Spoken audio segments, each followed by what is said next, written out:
suffering from chronic pain, arthritis, Parkinson's, or autism could soon have access to medical marijuana. The state review panel is now recommending 10 more qualifying conditions. New at 7, 24-Hour News 8's Marvis Herring is talking with a Kalamazoo doctor who's on that panel and says this is a step in the right direction.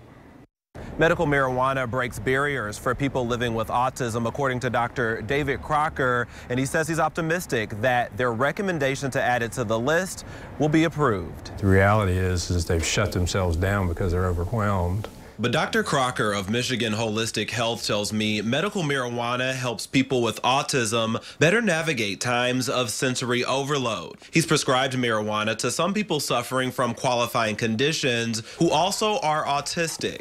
On their return visit, talked about how well it was working for their autism. Obsessive compulsive disorder, rheumatoid arthritis, and inflammatory bowel disease are also on the latest batch of recommendations by the Michigan Medical Marijuana Review Panel, and Crocker calls this progress, helping people manage both physical and psychological issues. What we've done by fine-tuning the qualifying conditions is we've really opened the program up to a whole nother set of patients that could benefit. In a statement to 24-Hour News 8, Michigan's chief medical executive says there are parents of children with autism touting the benefits. Some have seen symptoms relieved, but right now, Dr. Eden Wells still wants more research. She writes to us, "I cannot recommend medical marijuana as a medication for autism at this time as clinical studies have not been concluded." So we've seen really good results. But Dr. Crocker is convinced, and he believes we should keep these conversations about medical marijuana going, despite the ongoing push for recreational pot legalization. Number one, we haven't passed recreational legalization just yet.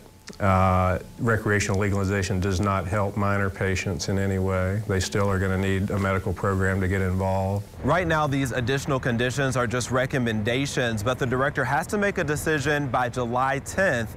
We'll be watching to see what happens. In Kalamazoo, Marvis Herring, 24-Hour News 8.